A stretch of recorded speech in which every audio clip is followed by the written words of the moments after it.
The project, My Gift to You, it was an idea that I came up with because it was in the middle of COVID, and I was just thinking about when people we love are gone, how will we ever replace them? And I was thinking, I know people leave money behind and people leave certain types of legacies behind. They might leave a property, etc.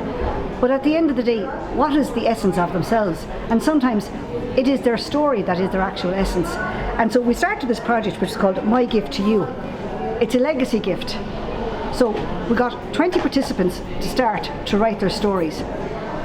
There was all different levels of skill on the project, but the criteria that people needed was that in order to be part of the project, they had to be able to use email, they had to be able to type, and if they couldn't, a member of their family had to be able to do that at least.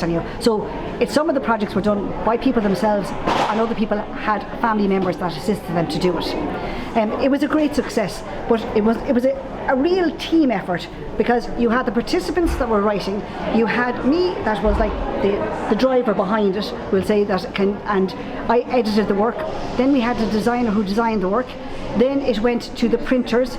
We also had a photographer who took everybody's photograph, and then we went to the bookbinders, Tom Carroll. And with everybody, you can see the quality of the finished product. It's something for people to really be proud of. And it's amazing when you see it, that all the design and the quality of the images and the paper, etc. It's wonderful. This is a project that anybody can do, because there's lots of our people amongst us that can edit, that can do design. There's a cost associated, of course, with the bookbinding and with the printing, but with regards to all the other work, I would encourage people that if they're interested, we'll say to go on the website and to My Gift to You, register if we have an interest, and if we have enough people, I'm going to volunteer in order to be able to show people how to take the next steps if they want to actually do My Gift to You for their family members.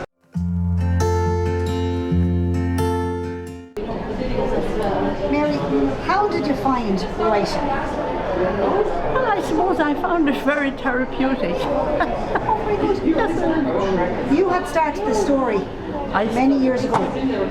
When I retired. And then you joined the project. Then I saw the project, I saw it on an app, and I put my name in, and then I was picked. And there was one requirement where your son had to come in to help you. He had, because I couldn't type. Because we needed the work to be typed, didn't we? Yes.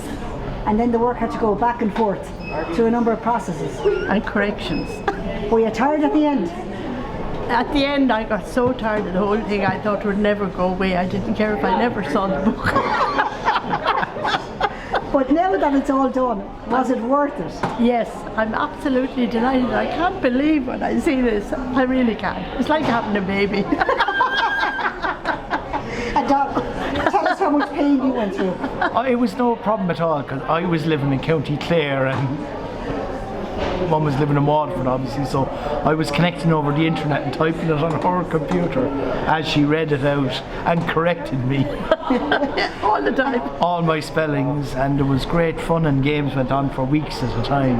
Then you sent it to me. I sent it to you, and you corrected it again. So I was to correct it as the editor, and then I sent it back to you, and then you decided to correct the editor's work. I thought that's what I was supposed to do. But eventually we came to a stop, didn't we? I was stopped. I gave up. Yeah. I said I didn't see the final draft at all. I said no matter what's in it, just leave it go ahead. I don't want to see it anymore.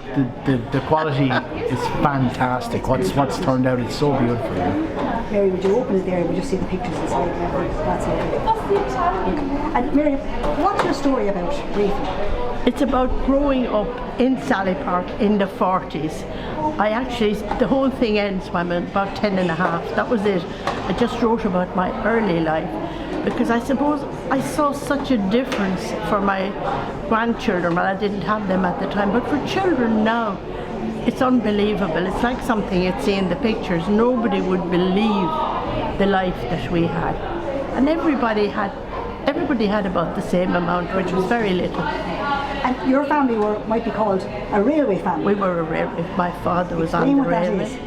Both my grandfathers, both my great-grandfathers, all my uncles, everybody was on the railway. It was a family thing. And the whole community in Sally Park were railway people. Yes, mostly the majority, and they were railway houses, apart from the pubs and whatever. But it was all railway people lived there. And you explained to me once about the noise in the very early morning. Yes, the men going to work, you'd hear them all going down the road, they all wore boots. And about 7 in the morning, you'd hear everybody going by the front window. And all night long, the trains used to be shunting, but we never heard them. Now, people from town were amazed that we could sleep with all those engines going up. We never heard them. So I can still sleep through anything. So this is your gift for Dominic and his family for the future, yes, isn't for it? my grandchildren. Yeah. And I hope it's not going to get back like that again, you know. Yeah. I hope everybody is prosperous. And anyway, we had great fun, and it was all very simple. Can I say, well done, Mary, you did a fantastic job. You Thank you. really did a fantastic job. Thank you. And I mean, you kept at it and you kept at it, but you finished it. You did a that was terrific the job. hardest bit. Yeah. The last bit was the hardest bit. Getting it over the line. Yeah, And we but keep you on were a pushing help, you. Maxine. Only for you it would never be finished. I felt guilty in the end, you know. I said, Maxine will be so disappointed. So I'm delighted. You should take a bow because you did a terrific Well, job, Mary. thank you. Well done. And on. Thank you. I didn't do it, and only type. She did all the work. Thank you, Maxine, and thank everybody at the library. Thank you. I saw a notice in the paper that they were looking for people to write stories, and seeing it was at a loose end, I decided I'd apply. I applied all right, and next minute I got a phone call from Maxine, and she said, come out to the library in Ardkeen and we'll have a meeting. And I came out and had the meeting, and of course I had to bring my wife Anne with me because anything involved with writing I couldn't type, so she could type, and she was going to be the typist. But when we got here, Maxine talked both of us into writing. So you have two about stories. Ourselves. So we have there's both mine and Anne's. And she did all the typing, of course. And as they say, like, everybody has a story to tell. Did you find the process hard? I thought it was going to be hard, but like Maxine said, put your pen to paper. And when I put my pen to paper, I said, what am I going to write about? And I said, the only thing I can write about is me. And I said, I will write about my youth, which is so long gone. And you know, it brought back memories, and I wrote mainly about my youth up to the time I met Anne and till we got married. But I didn't do it. I think Anne's one is concerned with a lot of the married life we had and that together. But like, But as a process, would you advise people to do it? I would certainly, because like, you know, I really enjoyed it when I got going at it, like, you know, and like the name on my the name of the book is A Proud Cork Road Boy. Now, I was born on the water side, but I'm of the Cork Road, and growing up on the Cork Road was simply growing up in heaven. Now, some of the antics we got up to, we delete them, but most of the time we had great times. Our playground was the bog, the Kilbarry bog, which was desecrated by the corporation building on it and that kind of thing, you know. I mean, the fun we used to have down there, the passages we had there. There was one big sin when we were kids, and that was playing football on the road. Now, we would play football on the road, and there was arches in the Cork Road at the time, and usually we'd be around by the arches, and if the Gardaí came, somebody would be on lookout, LOB, that was the signal, run. So we'd run, we'd grab the ball and run down across the Cork Road into the bogs, the guards would be kind of running after us and that kind of thing. But once they saw the bog and they got to the bogs, that was it. They never came near us. we got away from them. We could shout all sorts of names at them and that kind of thing, but hey, that was it. Like. So happy memories from you. Basically very, very happy memories. And that all came together, the culmination of a book that is your legacy now. That is, yes, that's my legacy now. You know, that's all I need to know about myself again, you know, but the friends I had. And Paul, as I say, what happened was, we had no money on the Cork Road. Nobody had money, but we had neighbours, and everybody helped each other in times of need. You know, if there was a death in the family, all the neighbours joined in and helped the people that were there. Now, we were recipients ourselves, unfortunately, because I had a young brother died at 2 years of age of TB meningitis. And at the time, you know, all the neighbours came to help us, like, you know, and what can I say? You know, this is what it was. It's so different today, like, but living with neighbours was great.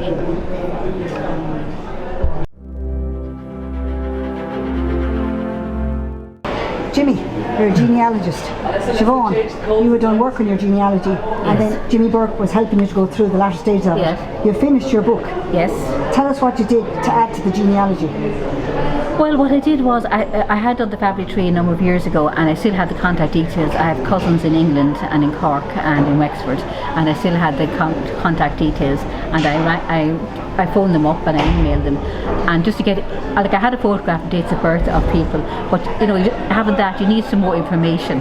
So I got to know where they went to school, what was their interest, what was their job, you know, those kind of things, you know, what they like to do, and how they met their wives, and that like, there's a few funny stories about that kind of thing, like, you know what I mean. And but it's just not a date of birth and a photograph, that you'd have more information. And Jimmy, you know? You're studying genealogy for many years now. Oh, many years. I started doing my own family, and then I helped out, and I'm still helping out as much as I can, but I don't do family trees anymore. I used to do them for people, but I retired a long time ago. It takes a lot of time, and a lot of records are not there. So. And between you and I, so I was the historian and you were the genealogist. Yeah. And between us, we would overlap with each other. Could, yeah, and it was wonderful because you could use the words to explain the information that you were after retrieving. Yeah, I'd get the church records and the state records, and you'd marry them up. So, you know, if, lots of times children weren't registered. So, in the family, you might have 6-10 children in a family, half of them could be only registered, but most of them might be baptised. And can I say, for this project, having the ability to have the history and the genealogy, do you think it was a good pairing? Oh yeah, you have to have both, you know, and it's lovely to have both. I did a family tree for a young man one time, and he told me he was disappointed that I hadn't history of his families in it. So I didn't know the family. So when you don't know who they are, he only gave me a thing about his grandfather and grandmother, and I rooted it all out after that. You know. Siobhan, are you happy with what you've done? Oh yeah, I'm happy with what I've done, but I would have liked to have done more. I don't know, there's no one to ask anymore now, you know what I mean, they're all gone. And I most of the stories that I know, there was a lady who lived in Thomas Street where my father was from, and she lived around the corner from us. When I was young, I used to do her messages for her and bring them down to her, and she'd tell me stories, and most of them are from that. When I asked my father, women I think are better at the history than men. I have those story type things. They know more. You know, I asked my father about things, and he wouldn't. You know, tell me very much. A lot of men, but if you get a man, a guy, as I'd say, who's into or family history, he'd be better than the woman. Yeah. Because he has to put more work into it. It comes easier, I think, for a woman because they chat and they be to the neighbours. Because often I found that I got more information from neighbours than the family. Yeah, you can imagine. I know my brothers wouldn't know a lot. You know, Men are men. Stay away from the men. in general. Thank you, Siobhan. Thank you, Joy. So, you see, we started with this project, and many people, for many reasons, want to do this project. And for you, it was extremely personal. Would you be able to explain why that is? Oh gosh, and you know, Maxine, I'm usually chatterbox, but tonight I'm just stuck for words. I'm totally overtaken by the occasion and the book and the history and what it actually means to me. I came from a family of 10, and we all grew up together in each other's pockets. But we lost our mum when she was 48 and our dad when he was 52. And the circumstances were tragic. Well, Dad died of a heart attack, but Mum went missing in 1976 and hasn't been found to this day. So the memories and the stories and the happy family lives that we had, I think, had to go down in history, because some of the older family remembered our mum in good times, but the younger ones didn't. So I felt I owed it to all of them to bring back the good times to them, and I hope I've done it for them. You sure have. I've read your work. It's beautiful. It came from the heart. Surely. You found it extremely heavy because we knew some of the topics that people cover would do that. But you're very glad now that it's done. Oh, I'm totally. This is a record for the future. Yeah. Well done, you. Well done. Thank you. Thanks.